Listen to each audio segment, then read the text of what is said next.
الله من الشيطان الرجيم. بسم الله الرحمن الرحيم.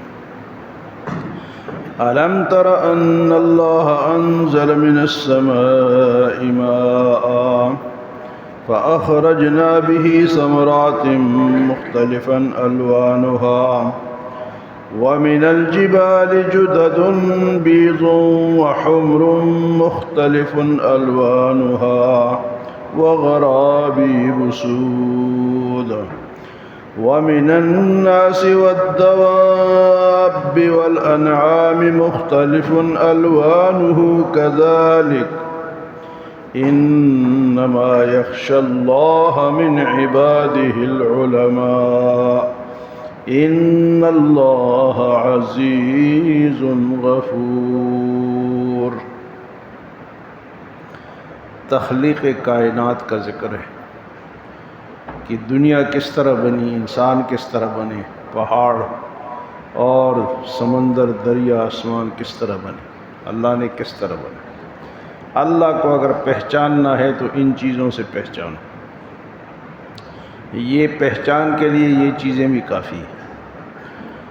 فرمایا الم ترى، کیا تم نے نہیں دیکھا، ان اللہ، کہ بے شک اللہ تعالی، انزل من السماء ماء، کہ آسمان سے اس نے پانی نازل کیا.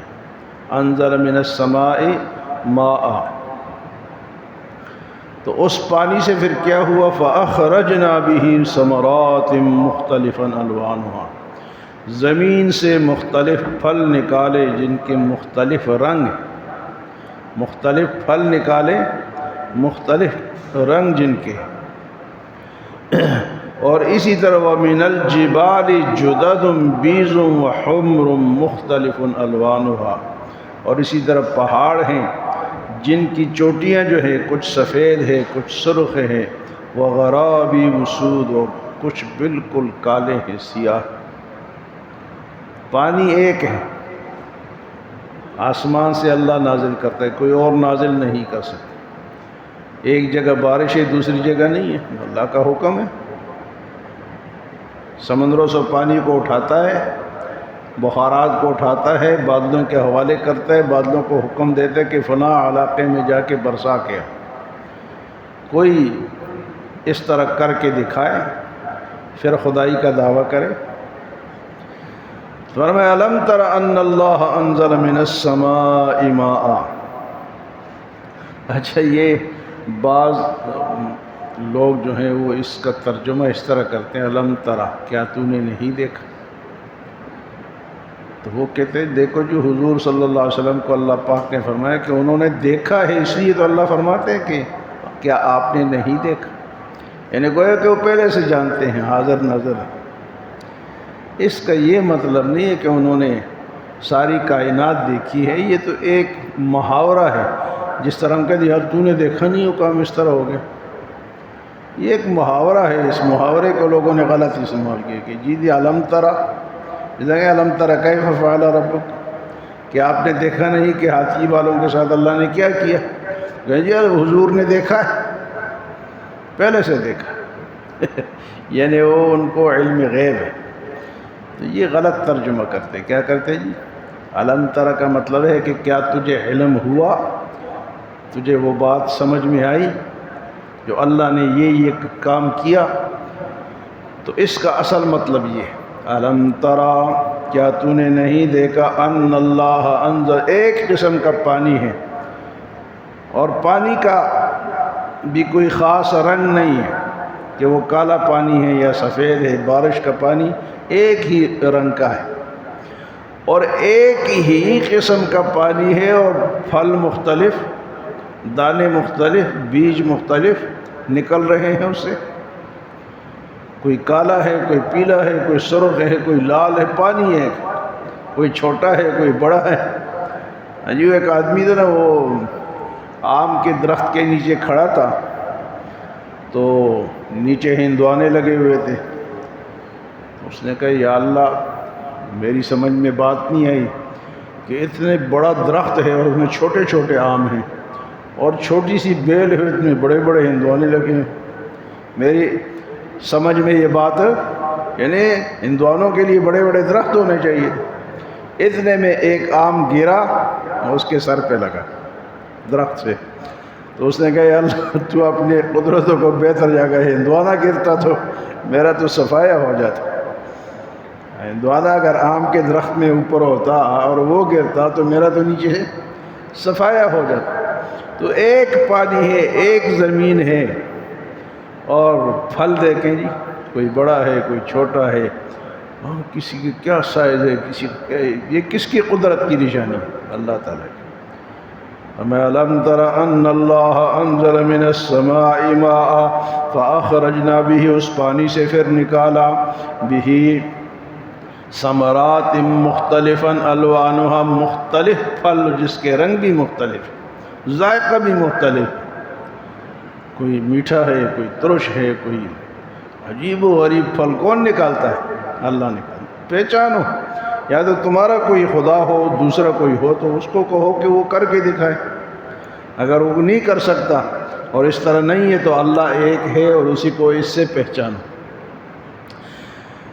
فرمایا کہ ثمرات مختلفاً الوانها ومن الجبال، اور پہاڑ جو ہیں جدد بیض وحمر مختلف الوانها، پہاڑ ہیں جن کی چوٹیاں سفید ہیں، سرخ ہیں اور کلر کے ہیں. آپ بلوچستان کبھی جائیں نا تو جب وہ ٹرین میں جائیں نا تو ٹرین جب چلتی ہے نا تو یہ پہاڑوں کو آپ دیکھیں عجیب و غریب الگ الگ کلر. اور ایک جگہ میں نے دیکھا کہ جس طرح اینٹیں نہیں لگی ہوتی ہیں پہاڑ کے اندر، دیوار بنی ہوتی ہیں، حالانکہ دیوار نہیں تھی پہاڑ تھا لیکن اینٹیں نظر آ رہی ہیں. کوئی کالے پہاڑ ہے کوئی سرخ ہے، یہ سب اللہ کی شان ہے. فرمایا کہ پہاڑوں کی چوٹیوں کو دیکھو کہ کچھ سفید ہے کچھ سرخ ہے اور مختلف ان کے کلر ہیں، وغرابیب سود، اور کچھ تو بالکل کالے سیاہ ہیں. پھر آگے اللہ پاک فرماتا ہے یہ تو کائنات کی ان چیزوں کا ذکر ہو، پھر انسانوں کا اور جانداروں کا ذکر بھی اللہ نے فرمایا. وَمِنَ النَّاسِ، اور لوگوں میں سے، وَالدَّوَابِّ، اور کیڑے مکوڑوں میں سے، انسانوں میں سے. انسانوں میں مختلف ہے یا نہیں؟ ہم کتنے لوگ بیٹھے ہیں؟ مختلف ہے، ہر بندے کا کلر مختلف ہے، قد مختلف ہے، آنکھیں مختلف ہے. یہ سارے جو نقشے ہیں یہ کس کے بنائے ہیں؟ یہ اللہ کے بنائے ہیں. وہ لمبے لمبے، کوئی چھوٹے چھوٹے، ہاں جی، کوئی بہت لمبے کوئی پتلے کوئی موٹے، یہ سب کس نے بنائے؟ وَمِنَ النَّاسِ، اور لوگوں میں سے بھی، وَالدَّوَابِّ، اور کیڑے مکوڑوں میں سے بھی. کیسے عجیب و غریب کیڑے مکوڑے. ہاں جی، یہ جو مینڈک ہوتا ہے نا آج کل، جو یہ اس کے ماں باپ یعنی جوڑا نہیں ہوتا، یہ اللہ اس پانی سے پیدا کرتا ہے. مینڈک کو اللہ نے پانی سے پیدا کی، یہ جوڑے سے پیدا نہیں ہو. اسی طرح یہ جو چوہا ہے یہ مٹی سے پیدا ہوتا ہے، یہ بھی جوڑا نہیں ہوتا. چوہا جو ہے یہ بھی باقی تو جوڑے اللہ نے بنائے. تو بعض ایسی چیزیں جن کے جوڑے، جس طرح مینڈک ہو گیا، چوہا ہو گیا، اور بھی ایسی چیزیں ہیں. وَمِنَ النَّاسِ، اور لوگوں میں سے، وَالدَّوَابِّ، اور کیڑے مکوڑے، وَالْأَنْعَامِ، اور جانور. کیسے کیسے جانور؟ گائے، بیل، بھینس، رنگ بھی مختلف، قد بھی مختلف، اور ان کے کام بھی مختلف. تو یہ کس کی شان ہے جی؟ اللہ تعالیٰ کی شان ہے. والانعام، اور مویشی، مختلف الوانہ، ان کے رنگ بھی الگ الگ ہیں. کذالک، اسی طرح.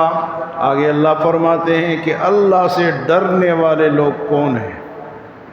کہتے ہیں نا 14ویں صدی کے مولوی جنت میں گئے تو ہم سارے جائیں گے.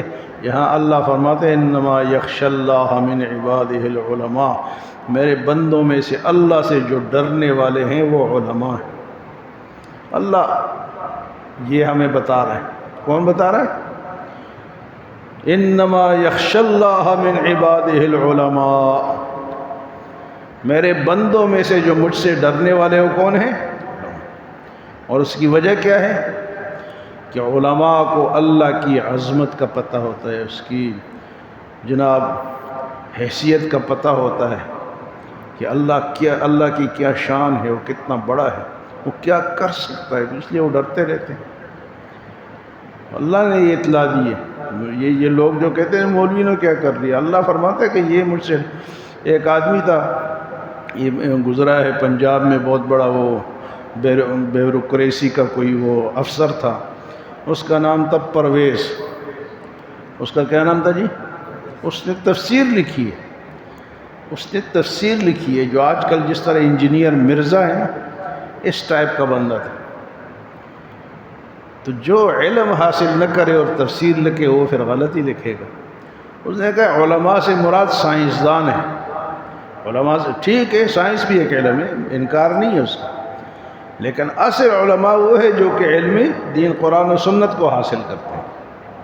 سائنسدان علماء میں کافر تو نہیں ہوتے ہیں، سائنسدانوں میں تو کافر بھی ہے، یہودی بھی ہے، ہندو بھی ہے، باقی بھی ہے، لیکن علماء تو صرف وہ ہیں، ہاں وہ علماء جو کہ دین کو صحیح نہیں بتاتے وہ اس میں شامل نہیں ہے، جو اللہ سے وہ ڈرتے نہیں ہے کہ آپ کو شرک پہ لگائے، بدعت پہ لگائیں، وہ علماء ہے ہی نہیں، وہ برائے نام علماء۔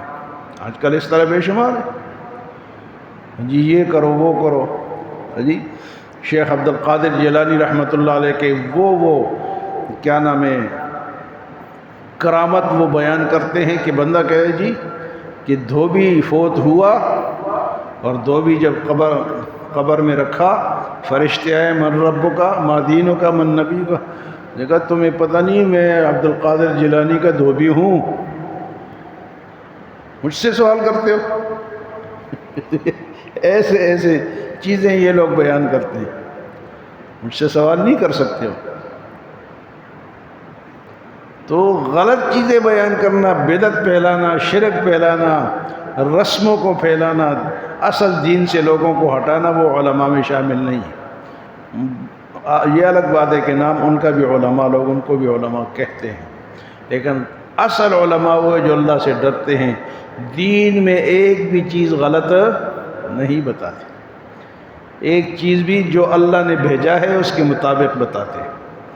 اللہ فرماتا ہے انما یخشی اللہ من عبادہ العلماء، انما بے شک یخشی اللہ ڈرتے ہیں اللہ سے، من عبادہ میرے بندوں میں سے، العلماء عالم، یہ اللہ سے ڈرتے ہیں۔ ایک جگہ اللہ پاک فرماتے ہیں والذین یعلمون لا یستوی الذین یعلمون والذین لا یعلمون، جاننے والے اور نہ جاننے والے برابر نہیں ہو سکتے، علماء جاننے والے اور بزرگ علماء جو گزر چکے ہیں وہ فرماتے ہیں کہ جس طرح امام شافعی کا قول ہے کہ اگر علماء نہ ہوتے تو عوام ڈور ڈنگروں کی طرح زندگی گزارتے۔ بھئی یہ جو استنجا بتاتے ہیں، یہ جو صفائی بتاتے ہیں، یہ جو پاکی بتاتے ہیں، یہ جو نماز میں آپ کو بتاتے کہ یہاں یہ چیز فرض ہے، یہ واجب ہے، یہ سنت ہے، یہ اگر ہمیں نہ بتائے جاتے تو اس لیے یہ جو ہمارے تبلیغی جماعت والے ہوتے ہیں کہتے ہیں مسائل بیان نہ کرو، فضائل بیان کرو، مسائل میں تم سے غلطی ہو گئی تو کون جواب دے گا؟ وہ کہتے ہیں کہ لوگوں کو فضائل بتاؤ کہ اس کا اتنا فائدہ ہے، یہ ثواب ہے، مسئلہ نہ بتاؤ، مسئلہ علماء بتائیں، اور علماء میں بھی وہ پھر میرے جیسے نہیں جو مفتی ہے بڑے بڑے، ان سے پوچھو جا کے، وہ اتھینٹک مسئلہ بتائیں گے، صحیح مسئلہ بتائیں گے۔ آج کل ہر دوسرا بندہ کہتے جی مجھے تو کسی کی ضرورت نہیں، نیٹ موجود ہے، میں گوگل کروں گا اور مسئلہ سامنے آ جائے گا۔ گوگل کو خدا ہے، اس نے سیکھا ہے کسی سے؟ وہ تو کافروں کی چیز ہے، وہ کافروں کا ایک آلہ ہے، اس میں تو غلط چیزیں زیادہ ڈالیں گے، جس طرح مرزائیوں نے پورے قرآن ڈالے ہوئے ہیں، ان کے الفاظ بھی غلط ہیں، ان کے معنی بھی غلط ہیں۔ جس طرح بھی چیف جسٹس نے فیصلہ کیا ہے تو وہ جو تفسیر اس بندے نے تقسیم کی، مبارک ثانی اس کا نام ہے، وہ تفسیر ہے مرزائیوں کی، تو اس کا تفسیر ساری غلط ہے، تو وہ تقسیم کر رہا ہے کس کے نام پہ؟ مسلمانوں کے نام پہ، کہ یہ پڑھو، یہ مسلمانوں کی تفسیر ہے، اس کو پڑھو۔ تو بھئی تو کون ہے؟ یا تو پہلے یہ مان کہ میں مرزائی ہوں، میں مرزا کو نبی مانتا ہوں، تاکہ تجھے لوگوں کو پتہ چلے کہ تو مسلمان نہیں ہے، وہ تو پہلے ماننا۔ اور ان کی کفر کو علماء نے اس سے ان کی کتابوں سے ثابت کیا ہے۔ یہ جو کافر ڈکلیئر ہوئے ہیں نا، تو کہاں سے ثابت ہوئے؟ ان کی کتابیں نے لکھا ہوا ہے۔ علماء کی بڑی قربانیاں ہیں۔ یہ جو پاکستان بنا ہے اس میں بھی علماء کی بڑی قربانی ہے، جمعے کو انشاءاللہ میں بیان کروں گا آپ کے سامنے۔ تو اللہ کیا فرماتا ہے؟ انما یخشی اللہ من عبادہ العلماء، بے شک میرے بندوں میں مجھ سے ڈرنے والے میرے بندوں میں سے علماء ہیں۔ ان اللہ عزیز غفور، بے شک اللہ تعالیٰ غالب ہے، زبردست ہے، اور بخشنے والا مہربان بھی ہے۔ اس کے ساتھ چھیڑ چھاڑ نہ کرو، وہ زبردست ہے، تمہیں نیست و نابود کر دے گا، تباہ اور برباد کر دے گا۔ وہ عزیز ہے، اور پھر بھی اس سے معافی مانگو تو غفور ہے، وہ معاف کر دے گا۔ معافی مانگو تو غفور بھی ہے، اور اگر چھیڑو گے تو کیا ہے؟ عزیز ہے، اور اگر معافی مانگو گے تو کیا ہے؟ غفور ہے۔ کیسی صفات ہیں اللہ تعالیٰ کی۔ اللہ ہمیں عمل اور سمجھ کی توفیق عطا فرمائے۔